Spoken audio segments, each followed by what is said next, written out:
Hi and welcome to the channel. In the townland of Drealistown, County Wexford, there's a small burial ground known locally as the Poul Graveyard. It contains the ruins of an old church which is now completely covered by laurel. It's so dense that you wouldn't even know it's here. That hidden presence, along with the graveyard's secluded location, gives the place a quiet, timeless atmosphere. One that lingers in the background of the local stories about death, omens and the supernatural. According to local tradition, the Poul Graveyard is tied to King James II in the final days of his time in Ireland, right after his defeat at the Battle of the Boyne in 1690. A 1930 school collection account says that, on his way from Dublin to Duncannon to catch a ship to France, King James actually stopped here to hear Mass. And another story from the same collection claims he even spent the night in Rathumney Castle before heading on to Duncannon to sail away. A tale still told around these parts today. The most distinctive legend attached to the graveyard, though, is the story of the Poul Light. A mid-20th century account from Gussaran School states that when someone is close to death and will be buried in the Poul Graveyard, a mysterious light rises in the graveyard and travels through the countryside to the person's house, marking them out as the next to die. This fits into a wider Irish tradition of death lights and corpse candles, where moving lights are believed to travel the route between the home of the dying person and their final resting place. Modern oral testimony shows that the Poul Light remained part of living memory in the area well into the 20th century. A post on the Facebook page of Irish Folklore.ie from a man named Ken Jordan recalls a story from his grandmother who grew up near Camp Boyne and later lived in Cork. He described how the hair would stand on the back of his neck as she told of the banshee and of the Poul Light following herself and her sister home from house dances in the 1920s. The same memory includes her stories of the parish priest clearing house dancers with his ash plant, a vivid reminder that in those days church authority, nighttime revelry and old superstitions all shared the same country lanes. The Poul Light is not just a purely local omen. Versions of the story report that light has been seen travelling out over the sea, connected with people from the area who had gone to the United States. In these accounts, the same uncanny light that once moved between graveyard and farmhouse in South Wexford becomes a sign that death has touched a family member far from home, carrying the old belief across the Atlantic with immigrants and their descendants. Today, recorded gravestones confirm that Poul is a small country graveyard, serving the surrounding townlands with burials stretching from the 19th century well into the 1900s. Yet, around this quiet place has grown a rich web of stories. A fleeing king paused on his last Irish road. A medieval hall house at Rathumney remembered as the court. A mysterious lie set to mark the next to die. And the bites of the banshee on Wexford lanes carry the memory even to America. So here we are. The Poul Cemetery in Drealistown, County Wexford.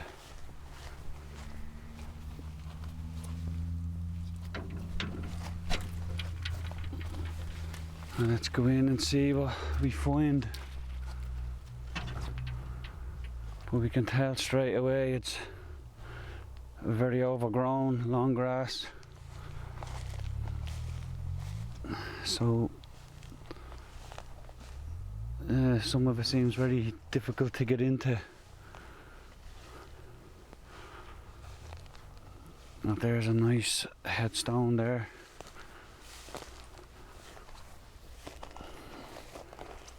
A Celtic cross design in the centre of it. And I want to get in close to that, but the grass is very high and very wet. But what can we see? We can see pray for the souls of Brian Hennessy, Gary Duff, who died on, I wonder if I can just move that ivy there. Sorry ivy, but okay. Who died on the something day. Is it the first day? I can't see that. June 1857, aged 80 years. His grandson is there also, James Hennessy, who died young. And there's a John Hennessy also, Yeah.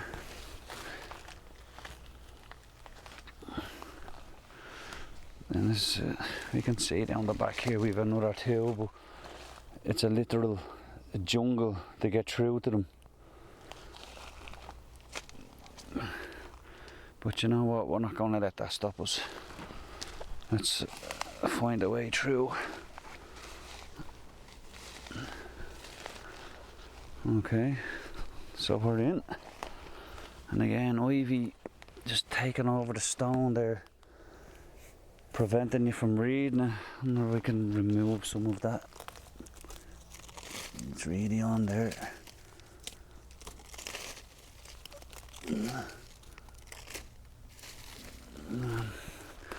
Yeah, it's probably still hard to read anyway, looking at it there.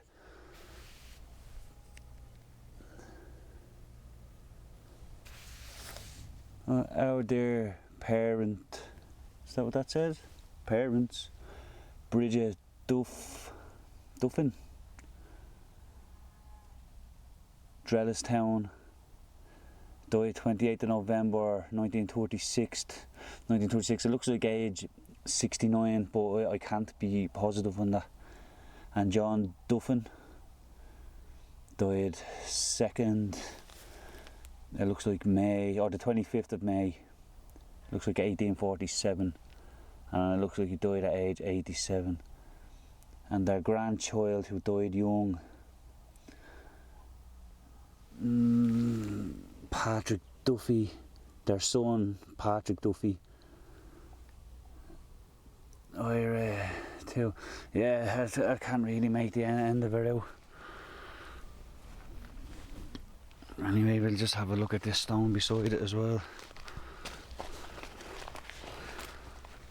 Again, more ivy. Not very well kept in here at this rate. You won't even find the graveyard. I'll do my bit and I'll remove this ivy.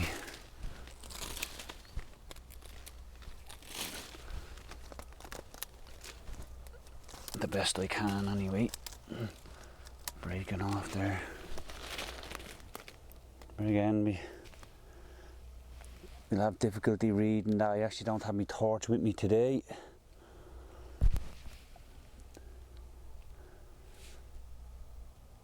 Dunbrody, the souls.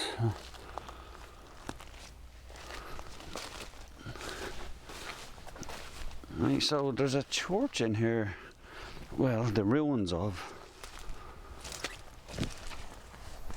But it's hard to. Like, it's covered by trees and stuff, but it's actually hard to make out where that could possibly be. Yeah, so there's a few stones at the back here. We'll have a look at these. And you can see that one there, ivy beginning to cover. We have this bed end style tombstone here.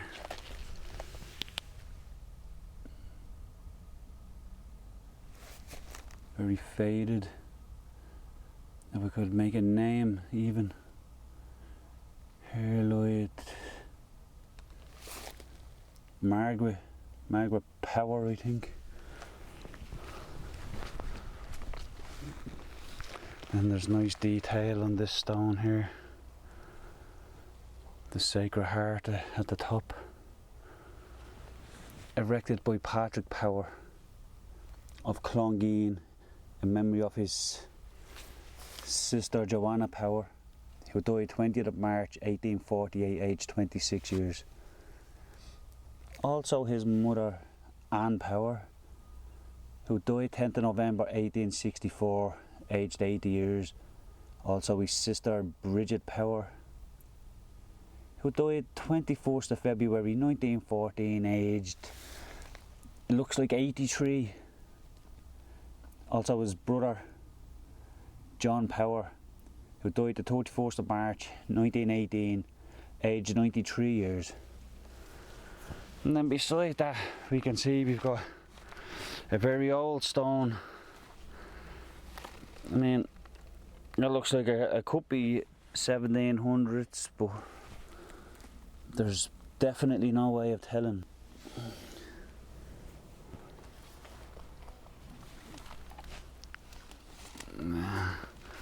Then we can just step over there. I can come around.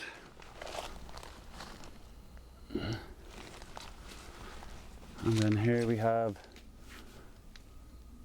in memory of James Hennessy Killesk, died 20th of February 1911, age 45, and his wife Louisa died 10th of November 1936, age 72. Their children, Winifred died young 1st of March 1903, Thomas died 29th of July 1965, age 60, and May, who died the 5th of November 1985, aged 81.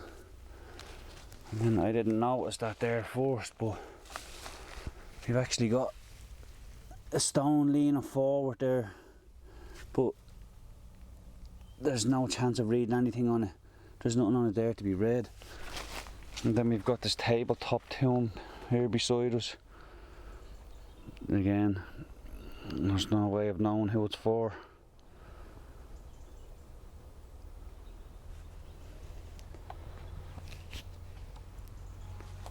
Yeah, so we'll come out here and we've got some around the side here. Again, I don't think you can get to them, but we'll certainly try.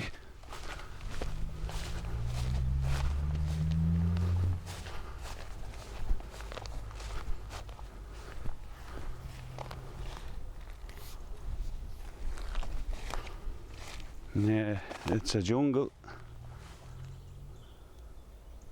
Like, there's all this space here.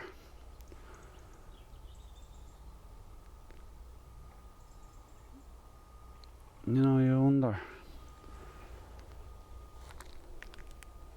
It looks like something could have been in there. Anyway, there's a stone up here, you can see it there, but I don't know if we can get into it, because this is very, very bad. Okay, we're making progress.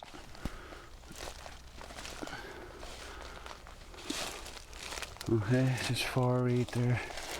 I'm standing at the edge of the plot here, I think. Yeah, I am. Yeah, so we'll see if we can read it there. We have erected by Ellen Burney, Clongeen, in loving memory of her father. That's kind of worn out. It looks like it could be James.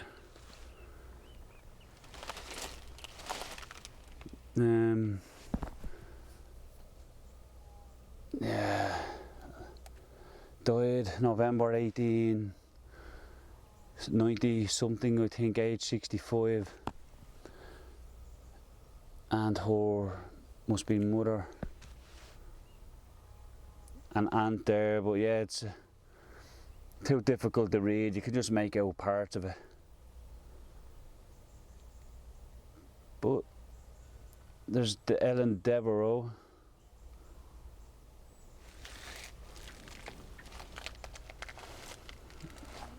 Yeah, so very overgrown. Doesn't look very looked after at all. Almost forgotten.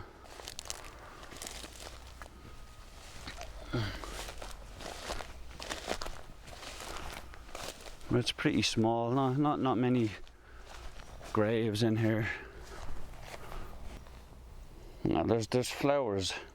There's flowers here on this plot, so I guess it's not completely forgotten. Right, and here we have, in loving memory of Mary Shallow, Great Island, died 16th of February 1965, age 75.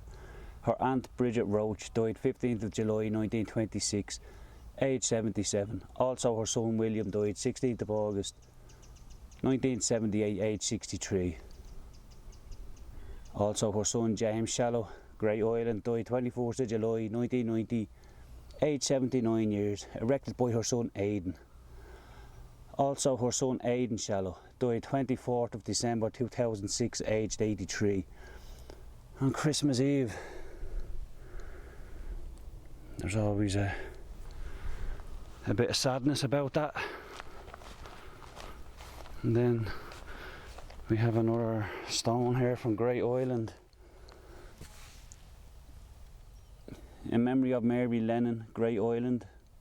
Died 24th of November 1924 at the age of 80. Her sister Anastasia Hennessy died 12th of May that's 19, I think, 42, age 90.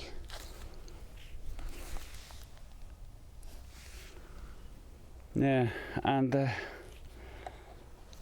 so other than this stone Celtic cross here with no name, just a IHS in the centre of it, that's all that's in here.